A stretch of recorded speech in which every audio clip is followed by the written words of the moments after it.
What's up, everybody? Happy Tuesday out there. Mike Gallagher and myself are back once again for Establish the Run's NBA Injury Report Analysis Show. I'm Drew Dinkmeyer in the host chair again today. I will not be in the host chair tonight for the premium show, Mike Gallagher. The people are excited. It's the return of the hippie himself, who's been out with his hemp internet, parading around Las Vegas for fish shows and whatnot. He's coming back to the NBA. Andrew Wiggins tonight. For those of you out there that are subscribers, he will be back. I'll be taking a night off, my first night off of a show this season, and I will be doing it to work on our content calendar. Is what I'm fun. So lots of fun stuff for me. We're gonna get over under. How bad could it be? Better be 3.5. How can it be? Yeah. Those are always good recommendations from Wiggins. We have a small slate tonight, 5 games. That does not prevent us from having a big injury report to go through, and really important injuries to deal with on the injury report. So start us off. Where do you want to start us? Because we got a couple big names with questionable tests. Yeah, I'm actually going to go with Phoenix to start because we just got a tweet from Dwayne Rankin at the Arizona Republic showing DeAndre Ayton just inbounding the ball, like not active. He's questionable. Monty Williams had some quotes that made me think, we generally don't want to lean out on big players, but like the quotes were so careful about him playing. They said that, it's been bothering him the last couple of days. It just checked every box to make you think that the guy's not going to play. The quotes were, when he's hurting like that, we got to take it seriously. It's a pretty bad contusion, but it's been bothering him the last couple of days. So that was yesterday. Add that to what we just saw, not feeling good. So a lot of McGee, some sticks. Jalen Smith should be out there. A little Frank the Tank Kaminsky action should be out there. A lot of rebounding stuff that could be up for grabs. Going from 8 to a really good rebounder. I saw some good Mikal Bridges rebound props that look pretty good we may hit. But that's obviously going to be a huge one for a late hammer, possibly upping some usage and some rebounding stuff for other Suns guys. Yeah, I think the usage would be upped. The rebound, I don't know. I think McGee's just as good of a rebounder as Ayton. McGee is a guy that the projection is always going to be difficult to control because he's been such a good permanent producer in his career, but he's almost exclusively played with backups in his career. He has not started very frequently, and a lot of times that he's posted really, really efficient per minute stuff, he's played with other elite players that have gotten him really, really easy looks. The good news on that front is Chris Paul is still with the Phoenix Suns, and that's an elite player that can get you a lot of easy looks. So McGee's a guy that always is priced around the minimum, looks really good from like a projection per minute standpoint, and would be a really strong value on the slate, certainly if Ayton was ruled out. The question is how many minutes could he really play? The asthma and limits his ability to go for long stints. So usually even if you get into a starting role, like low 20s is kind of where you end up. It's hard to get up there.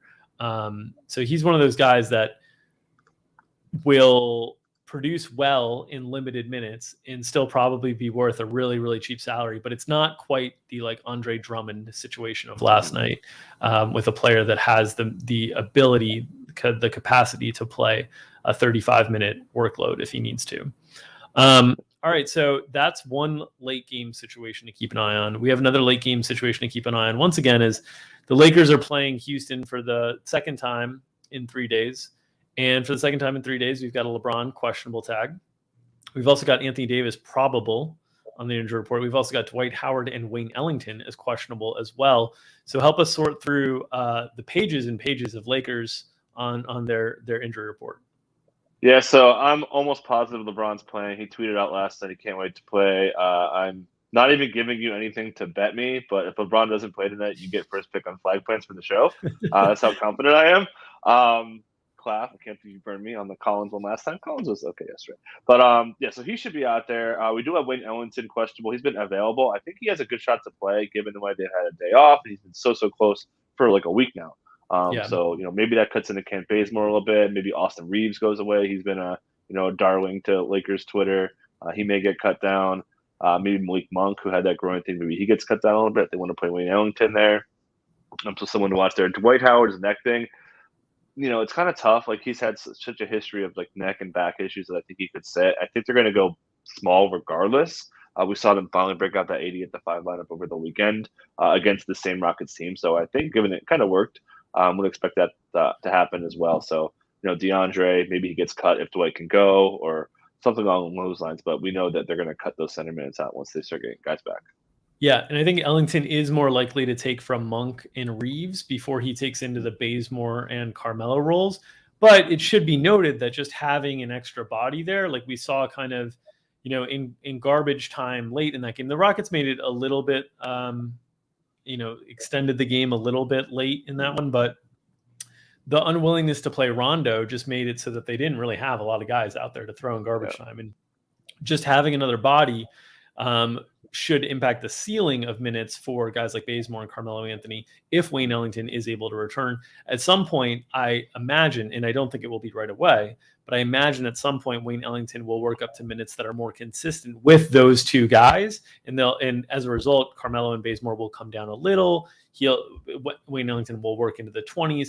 I think at the first go of it, he'll probably come back with like a 15 or a 16, something like that. But I think they'll work him up. I think they're going to need his shooting throughout the course of the year to be out there. Opposite, he had. I just want to add, he had this hamstring strain back in the preseason. Got an MRI, grade 1. That's usually a 1 to 2 weeker. So they're definitely being on the cautious side of this. But like you said, he'll probably be a ramp up. Hamstrings, calves, quads, all those lower leg muscle injuries have a pretty good ramp up period. Good. On the opposite side of the Lakers in that game, Houston's got Jayshawn Tate and Daniel Tice both listed as questionable on the injury report. That is an interesting one, in the sense that it could open up more playing time for some guys that we've seen be good permanent producers when they've gotten opportunities in the past, whether it be Kenyon Martin Jr., who did play very well in his limited stint in the second half in that Houston Los Angeles game last time out, or Şengün. I still think the Rockets are in a situation where they're more likely to spread the minutes than like move them all in one direction, because they still think they have bodies that they want to get on the floor. Like Kenyon Martin Jr. is a guy that they'd like to play more, I'm sure. They just don't have the rotation minutes to do it right now. So what do you think the odds are on Tate and Tice playing tonight? And just sort of diagnose, you think if one sits or if both sit, how that would potentially impact the rotation? So very little information on this. People that I've been talking to don't really have a good read on either. So we're going to have to be stuck in that late news. Tice, just given the way he's played like crap, maybe he's been playing with it. They're calling it soreness. So maybe that, maybe with the way he's playing, it's affecting him. So they hold him out. So I would think he's less likely to play. Add that to the fact that, my God, Jayshawn Tate was like legit hurt last year and they still played him. The guy plays for everything. So I think he has a good chance to play. I certainly think that Tice is way more tied to Şengün, whereas you mentioned that Jayshawn Tate would be tied way more to KJ Martin. Kind of a 3-4 combo man. So I would expect Eric Gordon to still start Silas, and they kind of threw that BS at us that they were going to start him for spacing. So I think they would give him an opportunity. Gordon's played pretty well. Chance to showcase him against, not a national game, but they should have some eyeballs on him. But then they would just stagger Wood if they're both out, and with Şengün, run him at the 5 to free up more minutes for David Nwaba would get more rotation minutes on the wing.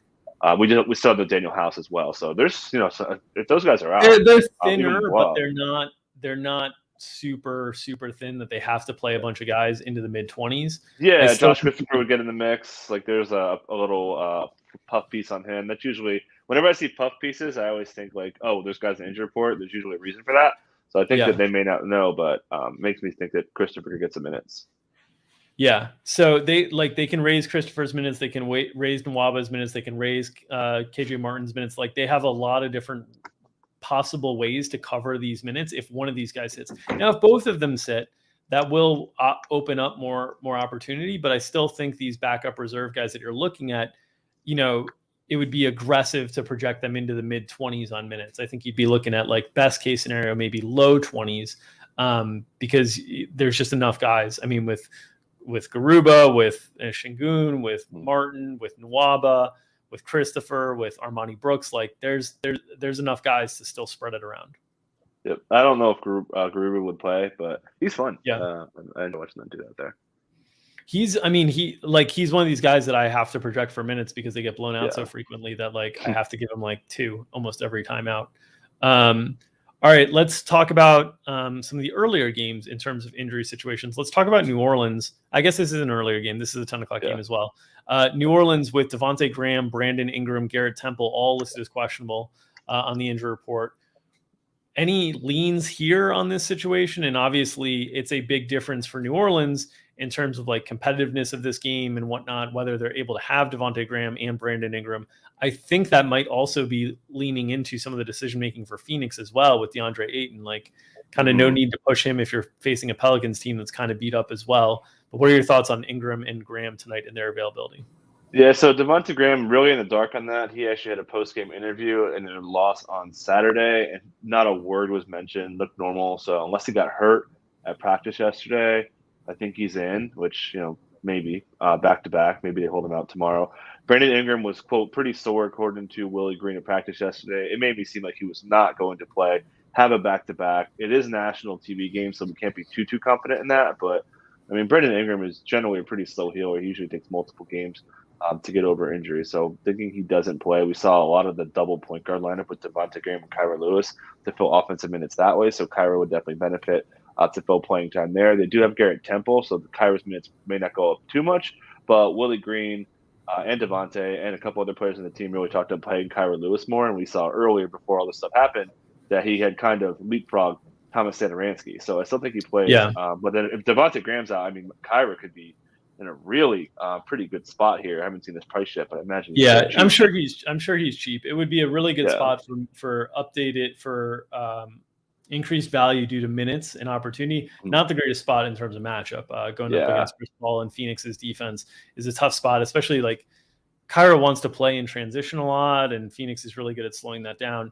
So I think he'd be a very good value just on price alone and minutes expectation under that circumstance. But I think the ceiling would be a little bit of a question mark. Of course, on a 5-game slate, any value that emerges, you're probably not going to be too picky on the ceiling, just generally. So he would definitely be in play. And then Ingram out. We did not see Nickeil Alexander-Walker pick up the type of usage that we were hoping for last game in the absence of Brandon Ingram. I don't know if this game would be any easier path to doing that. I think Valanciunas, especially if Ayton was out, would be the guy that would pick up most of the usage in this spot, just because, I mean, like, that is a tough matchup for JaVale McGee, who does not have a lot of width to him. He has a lot of length, but not a lot of width. And when you go up against Joval, you need some width because that dude is moving trees down there. So I think it would be a spot where Joval would probably be the guy that benefits most if Brandon Ingram was unable to go tonight. Yeah, and don't forget, Willie Green has straight up called timeouts to give Valanciunas a rest. That was with Brandon Ingram in the lineup. So, to your point, if you were on the show tonight, I'm pretty sure you'd be planting Joval. Is that an accurate? Is that an accurate statement? I honestly, at this point in the day, I'm so in the weeds on the projection stuff. I haven't even really looked at the DFS side of things in terms of prices or what the slate shapes up. So I really don't know at this point. I just try to get our decimals as good as I can get them, so we can hit props and whatnot. But I think it would be a good spot for Joval to assume that he can continue this strong early season play. I think the big concern, though, would be blowout, which is simply be front end of a back-to-back. If the game gets out of hand, these like 30, 34-minute stints that we've seen from Joval could get cut down to 30, 31. So just something to consider.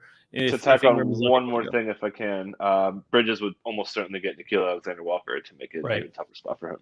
Right. So that's my thought process too. I think if Ingram doesn't play, I think that game is pretty likely to blow out too. So something to keep in mind. You guys will cover it on the DFS show. I'll be grinding our calendar.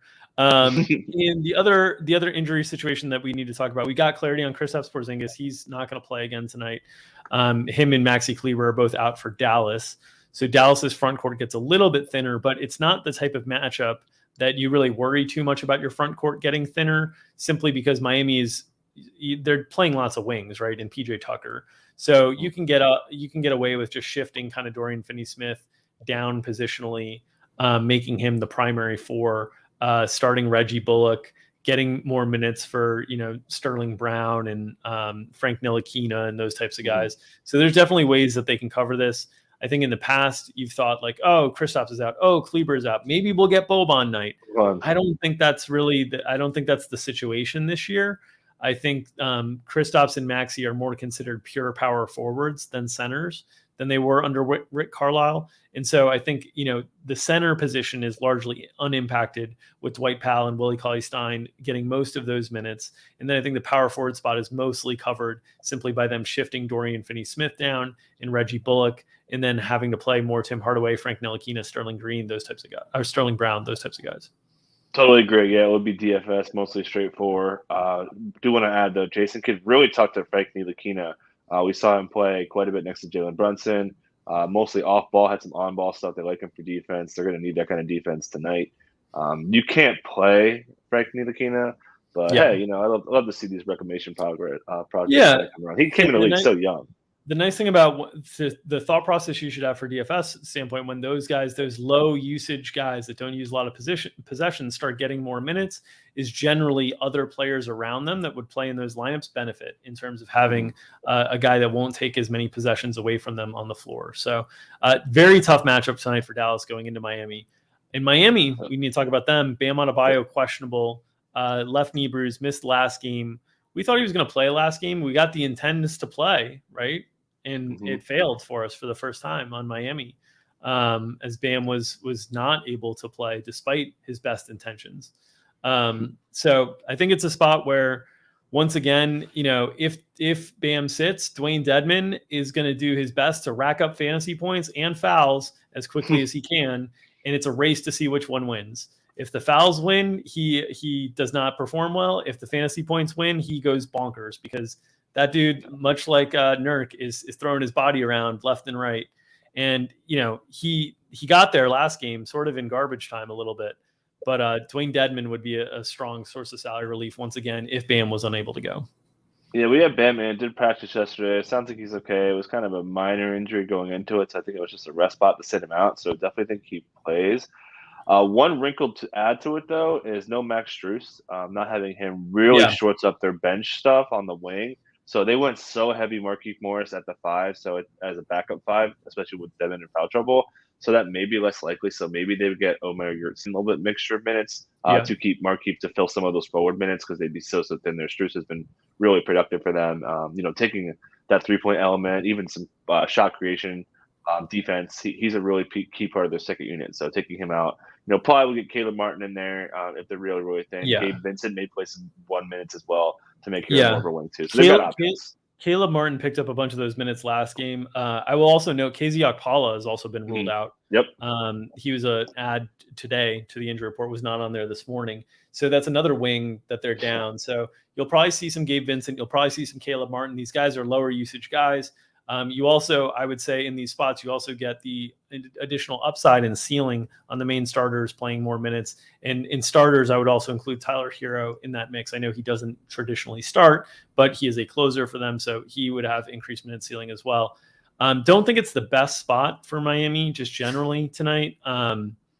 Dallas has played a little bit like slower, kind of unappealing games on the whole. I think there's some blowout risk, because I think Miami just matches up really well defensively to give Dallas problems. So not super excited about them, but certainly if Bam sits, it does open up a lot of upside for everybody else.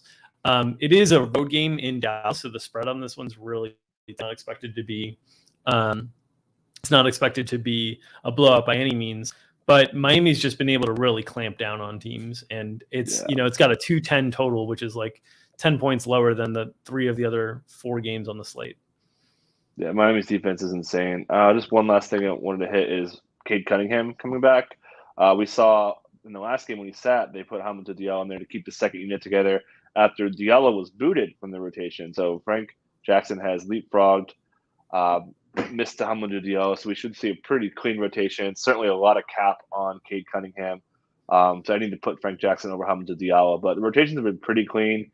Killian Hayes, playing a little bit better. Minutes have come up a little bit, but he's been so inconsistent. We'll see what happens with him. But yeah, I'm not expecting Cade to get upper 20s for probably maybe 4 more games or so. It's pretty unfortunate from a very mild ankle sprain over a month ago. And I mean, looking at that game, they're playing Milwaukee tonight, and I don't know that I'd ever think that Milwaukee would only be a 4.5 point favorite against Detroit. But without Chris Middleton, without Drew Holiday, without Brook Lopez, it's it's Giannis. It's like, Giannis and the Antetokounmpo 5. Like it's Giannis at the head and Thanasis is out there, and then a bunch of other kind of random drag-alongs. And so Milwaukee has a really unusually low team total at 108.5. It's a spot where it's not projected to be a blowout right now, and Giannis has all the opportunity in the world, so he's going to be the top projected play on the slate without Middleton, without Brook, without Drew.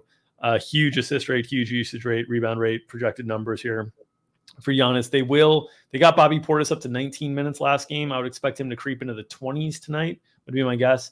If we see him starting in the second half, or starting tonight, I think that would be a good indication that maybe he could even get to 25, 26. But I think right now you got to assume it's going to be around 20, just because they're going to keep kind of incrementally raising that threshold. And then Semi Ojeleye is back tonight. He rested the last game. They were on a back-to-back, and they basically sat Portis one, sat Semi the other. So they have a little bit more depth. So, spreading minutes on guys like Nwora, Semi, Thanasis. I know Thanasis got up to like 30 minutes last game. I think if Thanasis is playing well, he's not fouling, there's a chance he can get there. But I think they also have a little bit more rotation depth this game than they did the last two games, because they lost Middleton the last game and they were down Semi as well. So I think adding Semi into the mix, increasing the minutes limit for Portis, they have a few more bodies that they can cover things, but it's certainly not the Milwaukee Bucks that just won the title, a few months back. Yeah, and Giannis was limping a little bit too, so yeah, even getting just a little bit of Semi Ojeleye mixed in there definitely takes just enough pressure off him where he's not going to be hopefully not hurting himself. Yeah, Leland mentioning that Grayson has been good at least at second in command. Yeah. Look, if Grayson Allen is second in command, things have gone off the rails a little bit here. But yeah, and so I think these Milwaukee minutes will be a little bit more spread than in terms of the projections than they were able to last game, just by having another body in the rotation. Yeah, they had to play a lot of Dustin Robinson too, just because they were so thin. So yeah, you said, just getting at least somebody back. Helping.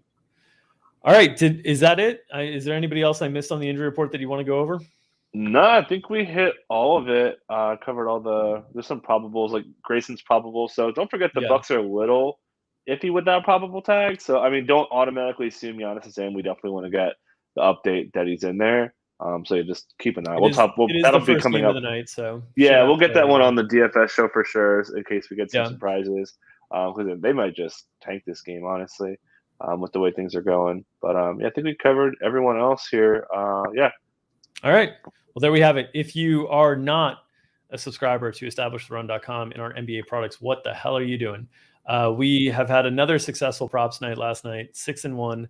We're now 65% through the first 92 bets of the season. We have, given out 92 bets in the first 14 days of the season, up 22 units, just killing it with the props team. All the guys on our projections team are loving it and betting it and making money alongside it. So they are putting in all the possible work you could ever imagine, debating decimal grinds all day long. So we've got the props package. We've got the in-season DFS package, which comes with the live shows, with Mike Gallagher's matchups column, with top plays, and with all the full statistical projections that come out each day at 3:00 Eastern. So join us during the course of the season. We'll continue to try to find ways to make you guys money, whether it's props, whether it's DFS. And if you are not a subscriber because you're not interested in making money, at least help us make money by hitting that subscribe button over on Established Run's NBA YouTube page. It does us some good, gets us in the algos, like the videos. You like the stupid thumbnails, we'll get you more stupid thumbnails. Just keep hitting the like button, keep hitting subscribe. Much love to all you guys out there. Best of luck in all your games tonight. Mike and Wiggins will be on the show tonight at 5:00 Eastern behind the paywall. I will be back tomorrow with Mike Gallagher, 2:00 Eastern, doing this NBA injury report show once again. Good luck, everybody.